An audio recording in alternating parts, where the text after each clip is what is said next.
Salam planter Indonesia. Assalamualaikum warahmatullahi wabarakatuh. Di malam hari yang berbahagia ini izinkan The Brondol untuk menjawab pertanyaan dari sahabat The Brondol. Pak Pendi, sawit saya kok belang seperti ini, kenapa ya gitu. Jadi belang seperti ini bukan gara-gara unsur hara, Mas. Namun belang ini merupakan bagian dari afkir genetik vegetatif, yaitu adalah chimera. Jadi belang pada tanaman kelapa sawit jenis ini adalah bahwa bisa muncul di pembibitan pre-nursery ya bisa, di main nursery ya bisa, di tanaman belum menghasilkan bisa, atau di tanaman yang sudah menghasilkan juga bisa. Chimera atau ya di istilah lain ada chimaera ini sendiri merupakan bawaan dari genetik penyerbukan, yang artinya bahwa apakah bisa sembuh, sebagian juga tidak sembuh. Karena bahwa di dalam kriteria sebuah bibit yang afkir genetik ini seperti ini, apa harus seperti apa sih Pak Pendi penanganannya? Kalau kita mengacu kepada perusahaan, maka bahwa belang ataupun chimera ini satu helai saja sudah bagian dari afkir untuk disingkirkan di perusahaan. Tapi ada juga kalau kita mengacu ke PPKS, jika memang hanya satu helai daun saja yang kena pada bibitan pre-nursery, maka dia tidak dilakukan afkir. Tapi misalnya dia lebih daripada 2 helai daun, maka bisa dikategorikan afkir. Hal ini selaras dengan apa yang terjadi di lapangan. Jadi ketika kita menemukan tanaman kita kok tiba-tiba, karena kenapa saya bilang tiba-tiba? Karena ada beberapa kasus yang ditemukan di lapangan adalah dia tiba-tiba ketika ditanam di nursery aman, di bibitan besar juga aman, ketika ditanam di lapangan pertamanya aman, tapi setelah 1 tahun kok muncul Pak Pendi. Saya bilang kita lihat perkembangannya. Kalau hanya satu pelepas saja dan lainnya aman, maka ya nggak ada masalah, kita biarkan saja. Lah bagaimana ketika dia muncul kondisinya sudah ada buahnya Pak Pendi? Saya bilang nggak ada masalah. Karena bahwa belang daun chimera atau chimaera ini pada dasarnya ada yang berbuah bagus, maka kita biarkan saja. Ada yang misalnya dia tidak berbuah, ya itu harus kita ganti. Lah bagaimana ke depannya Pak Pendi? Ada yang dia berbuah terus bagus, ada yang chimera ini kemudian hanya muncul sesaat kemudian menghilang, tapi ada juga yang dia akhirnya menjadi warnanya variegated, belang-belang semuanya juga ada. Maka sekali lagi sahabat The Brondol, apakah chimera ini harus dihilangkan? Jawabannya ya tidak harus. Selama pertumbuhan masih bagus, buahnya masih bagus, maka ya dipertahankan juga nggak apa-apa gitu. Jadi namun kalau dia jumlahnya banyak, artinya bahwa ketika kita tanam satu buah misalnya 1 tahun, kemudian kok belangnya banyak banget dan memang potensi buahnya memang dompetnya juga nggak ada, ngapain kita pertahankan? Kita ganti saja. Lah, mengingatkan hal ini kepada kita semuanya ketika kita di pembibitan, maka jangan berpikir bahwa semua yang berwarna kuning adalah bagian dari kekurangan unsur hara, juga bukan. Tapi bahwa kasus chimera atau chimaera ini adalah bawaan genetik. Tidak mau tahu dari mana sumber benihnya. Sekali lagi, tidak mau tahu dari mana sumber benihnya. Bisa dari bibit bersertifikat chimera ya ada, bibit abal-abal juga ada.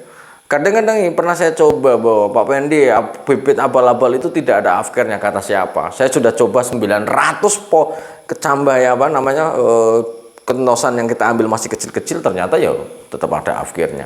Nah, bicara tentang chimera ini, kalau saran saya, kalau memang lebih daripada 2 daun, segera kita afkir saja. Lebih bagus di afkir, karena bahwa kalau di kota-kota besar malah chimera ini ataupun daun yang belang seperti ini malah dibiarkan, malah dijual di tanaman hias untuk ditanam di rumah perumahan-perumahan elit, untuk dijadikan tanaman hias di depan rumah. Biasanya malah seperti itu, harganya cukup lumayan. Mungkin saja dulu yang dapat saya sampaikan pada kesempatan di malam hari ini. Belangnya sekali lagi bukan belang bukan belang akibat kekurangan unsur hara. Lah, tapi ada satu lagi sahabat The Brondol. Belang seperti ini ketika apakah ada belang seperti ini Pak Pendi yang selain dari bawaan genetik? Jawabannya ada. Nah, bedanya kalau chimera itu random. Ada yang misalnya ini satu pelepah panjang, seperti ini, ada yang sebelah sini cuma sedikit saja, sebelah sini sedikit saja. Lah, tapi kalau misalnya ada yang namanya white strip, White strip itu adalah kondisi daun yang disebabkan ketidakseimbangan unsur hara nitrogen yang diberikan kepada tanaman kelapa sawit tidak seimbang dengan kalium yang diberikan, maka biasanya akan muncul white strip. Nitrogen yang diserap dalam jumlah yang cukup banyak tidak diimbangi dengan kaliumnya juga akan muncul white strip.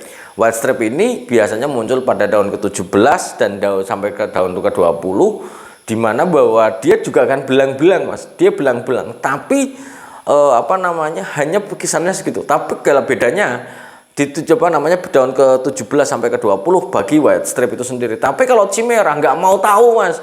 Tidak mau tahu mau daun nomor 1, nomor 2, nomor 3, random sekali nomor berapa. Bahkan ada yang hampir semuanya warnanya kuning juga ada yang sebagian pelepas saja. Nah, khusus kasus yang di video depan adalah Chimera. Lah, white stripnya itu seperti apa?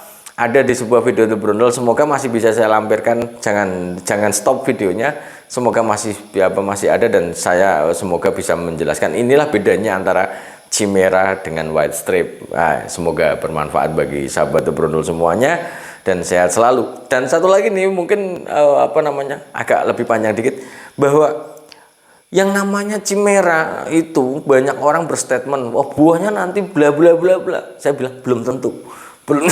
Belum tentu. Kenyataannya bahwa di perusahaan sini itu ada Chimera yang munculnya pada usia lebih daripada 3 tahun baru muncul, belang. Lah, awalnya buahnya baik-baik saja, lama-lama sedikit, tapi sekarang pulih lagi, bagus lagi.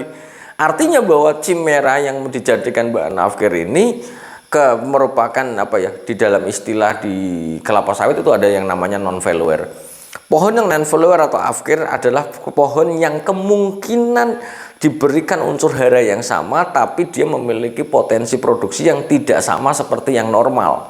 Sehingga kalau memang masih ada penggantinya, ya diganti saja. Tapi kalau memang buahnya bagus, gede-gede, maka ya ngapain kita ganti, supaya melihat perkembangannya. Kalau memang buahnya gede-gede, ngapain kita ganti?